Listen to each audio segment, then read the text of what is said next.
오늘은 12월 13일 요한계시록 14장 14절부터 20절입니다. 또 내가 보니 흰 구름이 있고 구름 위에 인자와 같은 이가 앉으셨는데 그 머리는 금 면류관이 있고 그 손에는 예리한 낫을 가졌더라. 요한이 보니까요, 하늘에 흰 구름이 있습니다. 근데 그 구름 위에 인자와 같은 분이 계시는데 예수님을 얘기하는 거겠죠. 근데 그분이 머리는 금 면류관을 썼고요, 그 손에는 주목해야 될 게 예리한 낫을 가졌어요. 낫을 갖고 계신 거예요. 낫은 어디에 쓰는 겁니까? 추수할 때 쓰는 겁니다. 그러니까 이게 무슨 말이냐면 추수할 때가 됐다, 이 얘기를 하고 있는 것이죠. 우리는 예수를 믿음과 동시에 구원함을 받았어요. 믿으시죠? 우리는 다 구원함을 받았어요. 그런데 종말의 때 예수님이 다시 한번 이 땅에 재림하여 오신다는 거예요. 그때는 어떤 일이 벌어졌어요? 다시 알곡들을 추수하게 되는데 우리의 죽었던 육체적인 시체들도 다 그때 일어난다고 그랬단 말이에요. 그러니까 이미 우리는 예수를 믿음과 동시에 우리의 영혼은 구원을 얻어서 우리가 세상을 떠나는 날 우리 영혼은 천국에 갈 거예요. 그런데 우리 육신은 이 땅에 남아있지 않습니까? 예수님이 종말의 때에, 심판의 때에 다시 재림하셔서 낫을 휘두는 날에 우리의 구원은 완성될 것이다 라는 거예요. 저와 여러분들의 구원은 이미 이루어졌고 그리고 완성될 것을 분명히 믿어야 된다라는 거예요. 그래서 구원받은 우리들은 이 재림의 때가 반드시 오기 때문에 하나님이 기뻐하는 삶을 살며 기다려야 된다, 이 말이에요. 15절입니다. 또 다른 천사가 성전에서부터 나와 구름 위에 앉은 이를 향하여 큰 음성으로 외쳐 이르되 당신의 낫을 휘둘러 거두소서, 당신의 곡식이 다 익어 거둘 때가 이르렀음이니이다 하니, 천사가 갑자기 그 예수님에게 낫을 가진 그 인자에게 얘기하는 거예요. 이제 낫을 좀 휘둘러서 곡식을 좀 걷어주세요. 곡식이 다 익었습니다. 걷어들일 때가 됐습니다, 이 말이에요.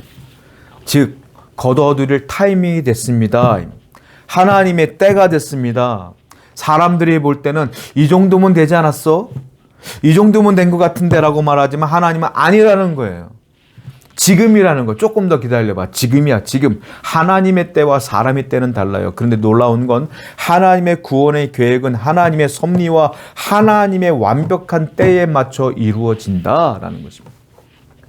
성도들은 내가 어려움을 당하고 힘든 일을 겪을 때마다 하나님 지금입니다, 지금 도와주셔야 됩니다 라고 말하지만 하나님은 아니다, 조금 더 기다려라, 그때가 아니야, 그때 도와주면 이런 일이 벌어지지만 조금 더 기다려봐, 이때 내가 널 도와주면 이런 일이 벌어질 거야. 이런 일들은 우린 몰라. 하나님만 아시죠. 그러니까 하나님께서 하시는 그때가 정답인 거예요. 여러분들이 어렵고 힘들어도 조금만 참으세요. 인내하세요. 기도하세요. 확실히 믿으세요. 때가 되면 하나님이 구원의 때에 여러분들을 구원해 주실 것이며 은혜의 때에 은혜를 부어 주실 것이며 해결의 때에 해결하여 주실 줄로 믿습니다. 16절입니다. 구름 위에 앉으신 이가 낫을 땅에 휘두르매 땅의 곡식이 거두어지니라. 구름 위에 있는 인자가 낫을 확 휘둘렀더니 곡식을 다 거둬들이게 되는 장면이 돼요. 구원이 이루어졌다. 구원이 완성됐다. 오늘 이 요한계시록 이 말씀은 어떤 걸 얘기하는 거냐면 이 구원은 확실하다, 확실하게 이루어진다라는 것들을 강조하고 있는 겁니다. 구원은 확실해요. 우리는 구원받은 사람이요, 여기서 굳건해야 돼요. 많은 사람들이 구원의 확신에서 흔들려요. 내가 세상에서 이런 죄를 짓고 저런 죄를 짓다 보니까 내가 스스로 나를 판단할 때 구원받을 자격이 안 되는 것 같아. 어떡하지? 구원 못 받으면 어떡하지? 내가 예수님을 믿긴 믿는데 내가 이렇게 살고 있으니 어떡하지? 그래요. 여러분, 어떡하긴 뭘 어떡해요? 회개해야지, 빨리 회개하고 그 자리를 떠나야지. 그리고 거룩하게 살려고 노력을 해야죠. 고민하지 말고 그 자리를 떠나야죠. 마귀는 여러분들의 구원관이 흔들리길 바라요. 하나님은, 성령님은, 우리의 예수님은 여러분들의 구원관이 흔들리지 않기를 원하셔요. 굳건하셔야 된다, 이 말입니다. 여러분, 세상은 불확실성이 넘쳐요. 세상에 확실한 건 하나도 없어요. 그러니까 늘 두렵고 불안한 거예요. 그런데 우리에게는 확실한 게 하나 있어요. 구원의 확실함이 있어요. 세상의 불확실성에서 이 구원의 확신함을 갖고 이겨내셔야 돼요. 반드시 하나님께서 여러분들을 구원해 주십니다. 17절입니다. 또 다른 천사가 하늘에 있는 성전에서 나오는데 역시 예리한 낫을 가졌더라. 또 불을 다스리는 다른 천사가 제단으로부터 나와 예리한 낫 가진 자를 향하여 큰 음성으로 불러 이르되 네 예리한 낫을 휘둘러 땅에 포도송이를 거두라. 그 포도가 익었느니라 하더라. 여기 보면은 두 번째 추수가 나오는데 이번에는 그 인자가 거둬들이는 게 아니라 천사가 하늘에 있는 성전에서 나와요. 그런데 예리한 낫을 가지고 나와요. 그랬더니 불을 다스리는 천사가 옆에 있었어요. 그 불을 다스리는 천사가 뭐라고 말합니까? 야, 빨리 가서 포도송이를 다 거둬들여라 했더니 그 낫을 가진 예리한 낫을 가진 천사가 그 포도송이를 거두는 거예요. 이 장면이 나와요. 자, 이게 뭘까요? 예수님이라고 보여지는 그 인자는 곡식을 거뒀고요.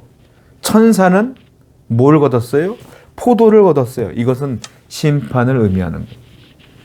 뭐라고 말하는지 아세요? 포도송이가 익었대요. 익었으니까 거두래요. 무슨 말이에요? 심판도 익을 때까지 기다리는 거예요. 구원도 익을 때까지 기다리는 거예요. 그래서 심판과 구원이 동시에 일어나요. 우리 하나님은 어떤 분인 줄 아세요? 죄를 지어도요, 회개하기를 기다리셔요. 회개하지 아니하면요, 죄가 계속 차고 넘쳐요.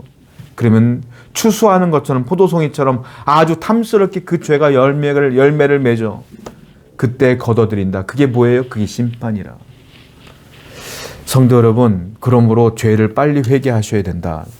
속히 회개하여 예수님께 나아가야 된다. 주님은 사랑이 많으셔서 기다려주지만 영원히 기다려주지는 않는다. 반드시 심판의 때는 오기 때문에 우리는 빨리 회개하여 하나님께로 나아가는 거룩함을 유지해야 된다라는 겁니다. 19절입니다. 천사가 낫을 땅에 휘둘러 땅에 포도를 거두어 하나님의 진노의 큰 포도주 틀에 걷어짐에 성 밖에서 그 틀이 밟히니 틀에서 피가 나서 말굴레까지 나왔고 1600 스타디온에 퍼졌더라. 결국 포도들을 다 걷어들여서요, 포도주 틀에 던졌어요. 그런데 그 포도주 틀에 밟았어요. 밟았더니 그 피가 쫙 흘러가는데 어디까지 흘러가냐면 말굴레까지 갔는데 1600 스타디온까지 퍼졌더라. 1600 스타디온은 300km 정도 되는 거리예요. 그 피가 300km 정도까지 쫙 퍼질 정도로 엄청나게 많은 피의 양이라. 심판의 잔혹성을 말해요. 얼마나 심판이 두려운지를 얘기해요. 이 심판을 받기 전에 빨리 회개하여 예수를 믿어야 되는데, 예수님을 믿고 구원받는 유일한 방법은 딱 하나, 뭐예요? 6월절 어린 양의 피 예수 그리스도를 믿는 것, 그 보혈을 믿는 것 외에는 방법이 없다. 오늘도 여러분 주위에 하나님을 알지 못하는 분들, 이 심판의 잔혹성을 여러분들은 알고 계시잖아요. 빨리 복음을 전하여 구원에 이르기까지 애쓰고 힘써서 그들을 구원해내는 여러분 되기를 축원드립니다. 기도하겠어요. 하나님 아버지 감사합니다. 구원의 확신이 흔들리지 아니하며 끝까지 확신을 붙들고 살아갈 수 있도록 인도해 주옵소서. 예수님의 이름으로 기도드렸습니다. 아멘.